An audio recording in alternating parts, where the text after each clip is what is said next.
Our people are this company's most valuable asset. Those words have been said by every CEO on the planet, but unfortunately, they don't always behave that way and they don't always believe it. And that's because they often hold the view that people are this company's largest expense, and how can we reduce them? Maybe that's because employees are essentially treated as expenses through salaries and benefits. We invest in assets, like our houses, and we reduce expenses like our electric bill. People are assets, not expenses. Unless you do what I do for a living, the word valuation probably doesn't come up every day. But if you've watched the show Shark Tank, you've heard a lot of conversations on the topic of valuation. That show made what I do sexy by bringing the word valuation into your living room every week. My name is Dave Bookbinder, and I'm a valuation professional. All right, I admit that sounded a lot sexier in my head. So I'm what you call a numbers guy. I have a bachelor's degree in economics, an MBA in finance, and I hold professional designations in the area of business valuation and intangible asset valuation.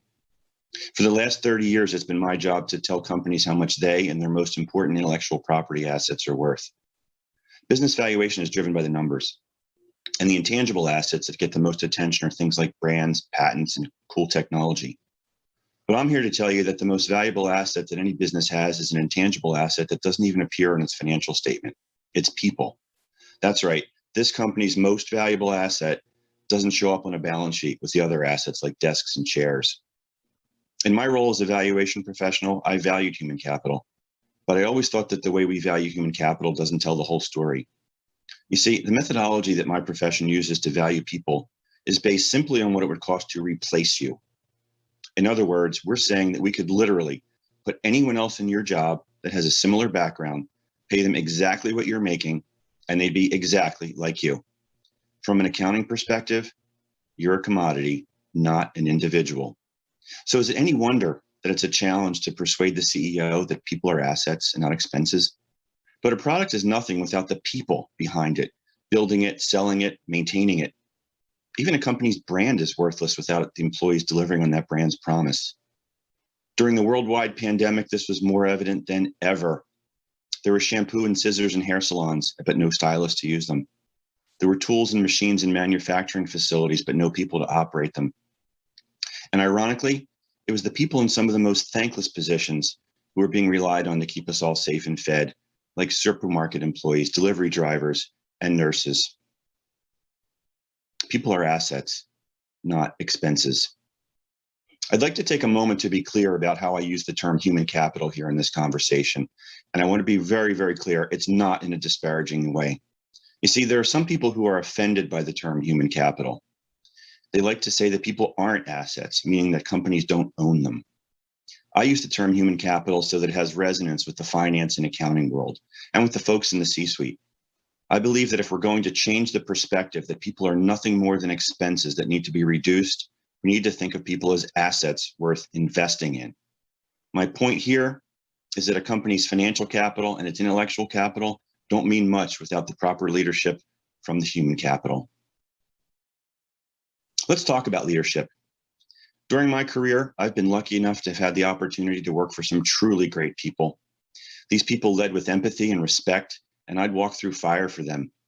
They got my best stuff every day.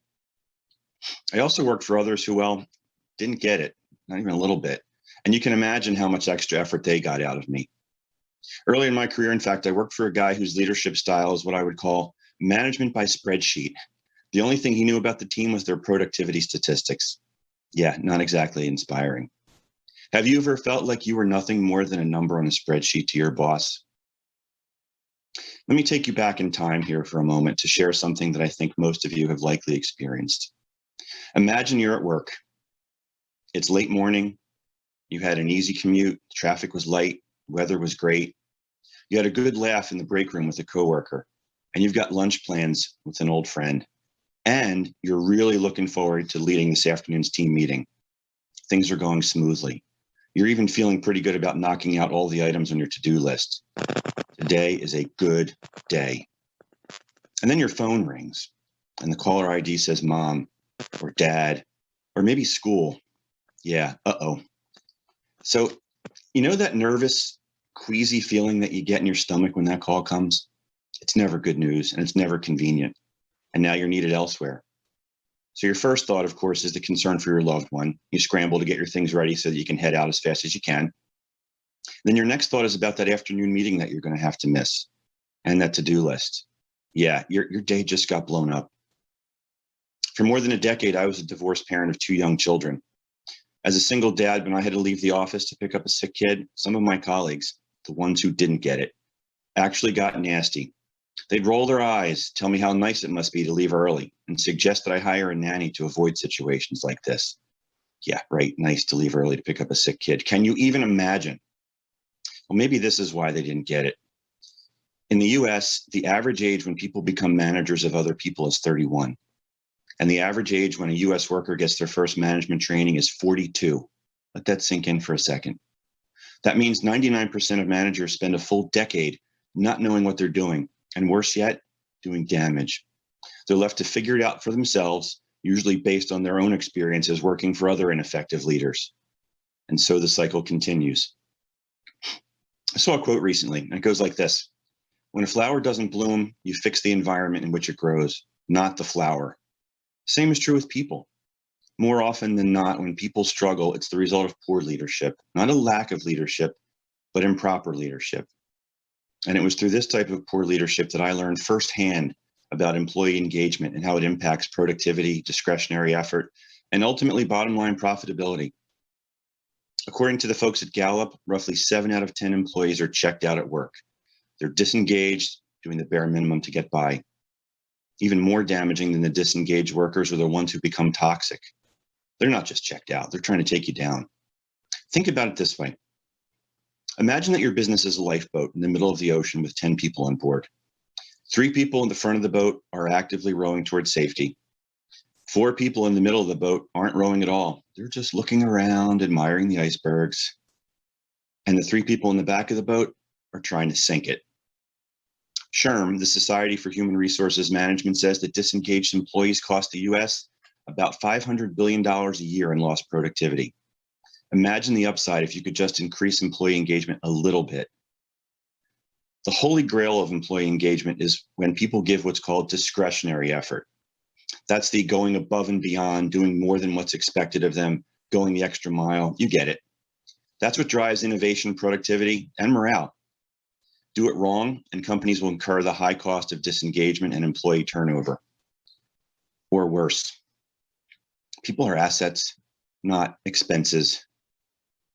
Companies that do it right by investing in their people outperform their peers on just about every key performance benchmark, including turnover, productivity, and profitability. These companies harness discretionary effort by creating a corporate culture where people feel safe and valued. They create brand evangelists, and their employees tell their friends about how great it is to work there. This allows these companies to attract and retain the best talent. And all of it begins with setting a clear intention to overhaul the organization's culture and beliefs. In my journey to prove that people really are a company's most valuable asset, I've had conversations with CEOs who have done this culture change successfully, and they all say that it takes time. Up to 2 years, in fact, before your employees will believe that this isn't just another fad initiative. It needs to be embedded into the DNA of the organization.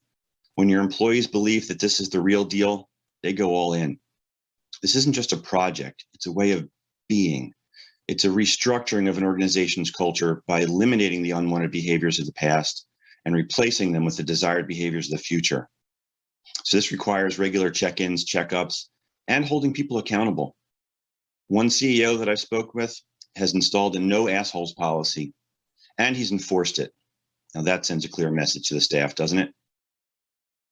As a result of his intentional focus on culture change, company sales are up, profits are up, accidents are down, and people don't leave. Turnover is close to 0. But you don't need to just take my word for this.